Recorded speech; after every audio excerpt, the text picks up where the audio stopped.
பிதாவை நாங்கள் நன்றி செலுத்துகிறோம். நன்றாய் கவனியுங்கள். மத்தேயு சுவிசேஷம் மத்தேயு நற்செய்தி 18ஆம் அதிகாரம் 19ஆம் வசனம். ஏசப்பா ரொம்ப அழகாய் கற்றுக் கொடுக்கிற ஒரு வார்த்தை, நாம் அறிந்த வார்த்தையை நான் உங்களோடு கூட கொஞ்சம் நம் தெளிவாய் நாம் காணும்படியாக நான் பேசுகிறேன். கர்த்தருடைய வல்லமை நம்மை தொடர்ந்து வழி நடத்துவதாக. மத்தேயு 18:19 வாசிக்கின்ற பொழுது, அல்லாமலும் உங்களில் 2 பேர் தாங்கள் வேண்டிக் கொள்ளப் போகிற எந்த காரியத்தை குறித்தார்களோ பூமியிலே ஒருமனப்பட்டிருந்தால் பரலோகத்தில் இருக்கிற என் பிதாவினால் அது அவர்களுக்கு உண்டாகும் என்றே உங்களுக்கு நான் சொல்லுகிறேன். உங்கள் 2 மண்ணுலகில் தாங்கள் வேண்டும் எதை குறித்தும் மனமொத்திருந்தால் விண்ணுலகில் இருக்கும் என் தந்தை அதை அவர்களுக்கு அருள் செய்வார் என்று சொல்லி ஏசப்பா ரொம்ப அழகாக கற்றுக் கொடுக்கிறாங்க. இந்த வார்த்தை குறித்து நான் காலை நேரத்தில் ஆண்டவர் கொடுத்த பொழுது நான் தியானிக்க ஆரம்பிச்சேன் பாருங்களேன். அதுல முதல்ல எனக்கு ஏசப்பா சொன்ன வார்த்தை, காண்பித்த வார்த்தை என்னன்னா, அது 2 யார் என்பதை காண்பித்து கொடுக்கிறாருங்க. ஸோ நிறைய நேரங்கள் இந்த வார்த்தையை நம்ம யூஸ் பண்ணியிருக்கிறோம். ஜபத்தில் எல்லாம் இந்த வார்த்தையை சொல்லி ஜபித்து இருக்கிறோம்.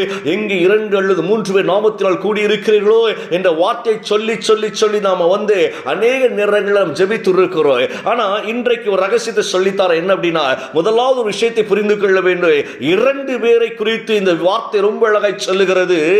உங்கள் 2 அப்படின்னா, இன்னைக்கு இந்த 2 அப்படின்னா கணவன் மனைவி என்கின்ற ஒரு உறவை குறித்து இன்னைக்கு கொஞ்சம் நம்ம பார்க்க போகிறோங்க.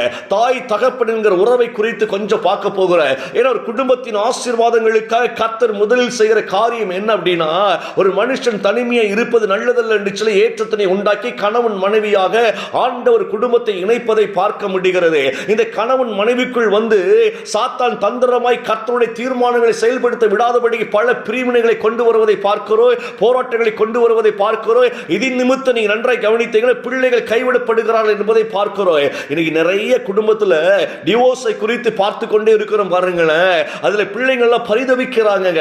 பிள்ளைங்க அப்பாவுக்கு சொந்தமா அம்மாவுக்கு சொந்தமா என்றெல்லாம் சொல்லி பலவிதமான கேள்விகளோடு பிள்ளைங்க வாழ்க்கை கேள்விக்குறியாய் மாறி போகிறது. அது மட்டுமல்ல, குடும்பத்திற்குள்ளே தாயும் தகப்பனும் சண்டை போடுகிற பொழுது பிள்ளைகளுக்கு அந்த கேரக்டர் அப்படியே உள்ளே போய் பிள்ளைகள் தாறுமாறாய் செல்லக்கூடிய அளவுக்கு சூழ்நிலைகள் உருவாவதை பார்க்க முடிகிறது. அப்ப இதுல ஒரு ரகசியத்தை தேவன் கற்றுக் கொடுக்கிறார். 2 பேர் என்கின்ற ஒரு காரியத்தில் இன்றைக்கு உங்களோடு பகிர்ந்து கொள்ளுகிற காரியம் என்ன அப்படின்னா, கணவன் மனைவியாய் இணைந்து ஜெபிக்க நாம் பழகிக் கொள்ள வேண்டும். கணவன் மனைவியை தேவனோடு உறவாட பழகிக் கொள்ள வேண்டும். ஒருவேளை நீங்கள் கேட்கலாம், கணவர் இல்லை தூரமாய் இருக்கிறாரே, சில நேரங்களில் மனைவி இல்லை தூரமாய் இருக்கிறாரே, சில நேரங்களில் கணவன் இல்லை மனைவி இல்லை நிலை, அப்படியெல்லாம் நீங்க யோசிக்காதீங்க. இந்த ஒரு மனதை முதலாவது விசுவாசிங்க. திருமண தம்பதிகள் ஒன்றை புரிந்து கொள்ள வேண்டும். கணவன் மனைவி ஒன்றை புரிந்து கொள்ள வேண்டும். தேவ சமூகத்தில் எப்படி ஒரு ஆலயத்தில் நாம் இணைக்கப்படுகிறோமோ, திருமணத்தில் இணைக்கப்படுகிற பொழுது சபையெல்லாம் கூடி நம்ம இணைத்து ஆண்டவருக்குள் கொண்டு வருகிற பொழுது ஆண்டவரே இந்த காரியத்தை செய்தார் என்று நம்பி நம்ம ஒருவருக்கு ஒரு திருமணம் முடித்துக் கொள்ளுகிறோம் அல்லவா, அந்த நினைவுகளிலே ஒன்றை புரிந்து கொள்ள வேண்டும். 2 பேரும் சேர்ந்து ஒருமனப்பட்டால் ஒழிய குடும்பத்தின் சந்தோஷத்தை பார்க்க முடியாது. கணவனும் மனைவி ஒருமனப்பட்டு ஜெபிக்கிறதற்கு கர்த்தர் விரும்புகிறவராய் இருக்கிறார். கணவனும் மனைவி ஒன்றாய் இருந்து தேவன் நாமத்தை மகிமைப்படுத்த தேவன் விரும்புகிறவராய் இருக்கிறார். கணவனும் மனைவி ஒன்றாய் கர்த்தருக்குள் வாழ்ந்து பிள்ளைகளை உருவாக்கி வளர்க்க தேவன் விரும்புகிறவராய் இருக்கிறார். இந்த வார்த்தை ரொம்ப அழகாய் சொல்லப்படுகிறது. நீங்கள் 2 பேர் ஒருமனப்பட்டவர்களாய். நம்முடைய பிள்ளைகளுக்காக நம்ம கணவன் மனைவியாய் இருக்கிறவர்கள், பெற்றோராய் இருக்கிறவர்கள் ஒருமனப்பட்டு ஜெபிப்பதிலே நம்ம முதலாவது அக்கறை உள்ளவர்களாய் மாறணும். ஒருவேளை கணவர் கூட்ட வரல பிரதர், மனைவி கூட்ட வர மாட்டேங்க, பரவாயில்ல.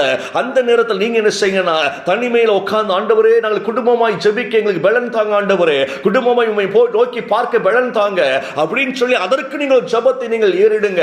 ஆண்டவரே இந்த கிருபை எங்க வீட்டுக்கு தேவை, ஒரு மனதின் ஜெபம் எங்களுக்கு ஆசீர்வாதம் என்று சொல்லிக் கொடுத்தீங்களே, 2 ஒருமனப்பட்டு ஜெபிக்கின்ற பொழுது ஜெபத்திற்கு வல்லமை உண்டு என்று சொல்லிக் கொடுத்தீங்களே, இந்த கிருபை தேவை என்று சொல்லி அதற்காக நீங்கள் ஜெபியுங்கள். ஏன்னா நம்ம ஜெபிக்க தாங்க கர்த்தர் நம்மை ஆசீர்வதிக்கிறதை பார்க்க முடியும். நம்முடைய ஜெபத்திற்கு பதில் தருகிற ஆண்டவர் நம்மோடு கூட இருக்கிறவராக இருக்கிறார். ஏன்னா ஆண்டவர் ரொம்ப அழகாய் சொல்லுகிறார். நல்ல கவனிங்களே, நாம் ஒவ்வொருவராய் கூடியிருக்கிற இடத்துல கர்த்தர் அவர் ஆசீர்வாதமாய் வெளிப்படுகிறவராய் இருக்கிறார். கூடியிருக்கிற இடம் என்றால் அவருடைய நாமத்தை உயர்த்தும்படியே கூடியிருக்கிற இடம். கர்த்தரை நினைவு கூறும்படியாய் கூடியிருக்கிற இடம், எந்த இடத்துல அமர்ந்திருந்தாலும் நம்ம தேவனோடு உறவாடி கர்த்தரை நினைவு கூறுகிற பொழுது ஆவியான அந்த இடத்தை நிரப்பி நன்மையானதை செய்வதையும் நன்மையான காரியங்களை கற்றுக்கொண்டிருப்பதை நாம் உணர முடியும். ஏனென்றால் அவரை பற்றி பேசுகிற பொழுது அவர் நம் நடுவில் இருக்கிறவராகவே இருக்கிறார். அவரை பற்றி நம்ம துதிக்கின்ற பொழுது நம் நடுவில் இருக்கிறவராகவே இருக்கிறார். முதல்ல 2 பேர் ஒருமனப்படுகிற ஒரு காரியம். இது நல்ல கவனி, இந்த வார்த்தையை ரொம்ப முக்கியம். இது என கணவன் மனைவி என்கிற உறவு சாதாரண உறவு அல்ல. என ஒரு மனமாய் ஒரு மனுஷன் தனிமையாய் இல்லாதபடிக்கு கர்த்தர் மனைவியை கொடுக்கிறார் அப்படின்னா அந்த மனுஷன் தனியாய் இருக்கிற வரைக்கும் தேவ திட்டம் நிறைவேற முடியாது. மனைவி என்கின்ற ஒரு விழா எழுமை இணைக்கின்ற பொழுதால் அந்த குடும்பம் முழுமை பெறுகிறது. ஒரு மனுஷனை எப்பொழுது முழுமை பெறுகிறான் என்றால் மனைவி என்கின்ற ஒரு உறவு வருகிற பொழுதுதான் அவன் முழுமை பெறுகிறார். அது வரைக்கும் அறகுறையாகத்தான் அலைந்து கொண்டிருக்கிறவனாய் இருக்கிறார். அதனாலதான் ஆதாம் தனிமையாய் இருப்பது நல்லதல்ல. அந்த ஆதாமின் வாழ்க்கையை முழுமையாக்குவோம் என்று சொல்லி கர்த்தர் ஏவாளை ஆதாமின் விழாவிலிருந்து எடுத்து முழுமையாக்கி அப்படியே சந்தோஷத்தை கொடுத்தார். பாருங்களேன், அது சாத்தானுக்கு பிடிக்கல. ஏன்னா சாத்தான் தந்திரமை தனியதாண்ட உருவான, தனியாவே இருடா நீ தனியாக, பொண்ணுக்கு ஆணுக்கு இன்னைக்கு விஷத்தை அவன் புதைத்துக் கொண்டிருக்கிறான் பாருங்கள், விதைத்துக் கொண்டிருக்கிறான் பாருங்களேன். இன்னைக்கு எல்லாம் நிறைய பேர் தனிமையை விரும்புறாங்க. இந்த கணவர்லாம் எதுக்கு, இந்த மனைவி எதற்கு, அதை விரும்புறாங்க இன்னைக்கு நிறைய பேர். சில நேரங்கள் இன்னைக்கு இருக்கிற பிள்ளைகளை கல்யாணமே வேண்டாம், நாங்கள் தனித்து நாங்கள் தனியா வாழ்ந்துருவோம் அப்படிலாம் சொல்லி, நாங்களாம் we are single அப்படிலாம் சொல்லி அவங்க ரொம்ப அதுல பெருமை பாராட்டுறாங்க. சாத்தான் தனிமையா இருக்க இன்னைக்கு ஜனங்களை வழிநடத்தி கொண்டிருக்கிறார். ஆனால் கர்த்தரோ இல்லை இல்லை இல்லை இல்லை, நீங்கள் சேர்ந்து வாழ்ந்து சுகமாய் சந்ததி சந்ததி ஆசீர்வாதமாய் இருக்க வேண்டும் என்று தேவன் தீர்மானித்திருக்கிற ஒரு காரியமாய் இருக்கிறது. கர்த்தருடைய தீர்மானத்திற்கு எதிராகத்தான் சாத்தான் செயல்படுகிறவனாய் இருக்கிறார். நல்ல கவனிங்க இந்த வார்த்தையை. ஒருவேளை நம்முடைய வாழ்க்கையில் ஒரு பிரிவு இருக்கிறதா, இன்னைக்கு ஆண்டவர்ட்ட உட்காருங்க, ஆண்டவரே இந்த பிரிவு எங்களுக்கு தேவையில்லை ஆண்டவரே, நன்மையானது எங்களுக்கு தருவீராக. இன்னைக்கு நாங்கள் அறியாமல் இந்த காரியத்தில் நாங்கள் விழுந்து விட்டு ஆண்டவரே, இன்றைக்கு எங்களுக்கு ஒரு நன்மை உண்டாகட்டும் ஜெபிக்க ஆரம்பிங்க. அந்த சமாதானத்தை தேடி ஜெபிக்க ஆரம்பிங்க.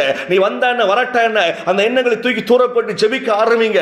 கர்த்தர் கொடுத்த உறவு அல்லவா, இந்த உறவை கர்த்தர் சேர்த்து வைக்கிறவரா இருக்கிறபடினால இந்த ஜெபம் ரொம்ப முக்கியம். முதல்ல நம்ம விரும்பணும், ஆண்டவரே நாங்கள் இணைந்து செயல்பட எங்களுக்கு கிருபை தாங்க ஆண்டவரே. நீங்க இணைத்த இணைப்பு பிரியக்கூட. ஏன்னா இதில் யார் பாதிக்கப்படுறா அப்படின்னா சந்ததிகள் பாதிக்கப்படுகிறார்கள். நிறைய குடும்பத்தில் பார்க்குறோங்க, வீட்டுக்குள்ளே சண்டை சச்சரவுகள், பிள்ளைங்க பாதிக்கப்படுகிறாங்க.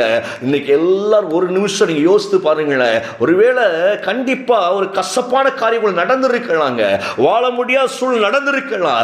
ஆனால் சகித்துக் கொள்ளக்கூடிய கிருபை நமக்கு தேவைங்க. இயேசு சகித்தார் அல்லவா. நம்ம நிறைய இழக்கதான் செய்யணும் வாழ்க்கையை ஜெயிப்பதற்கு.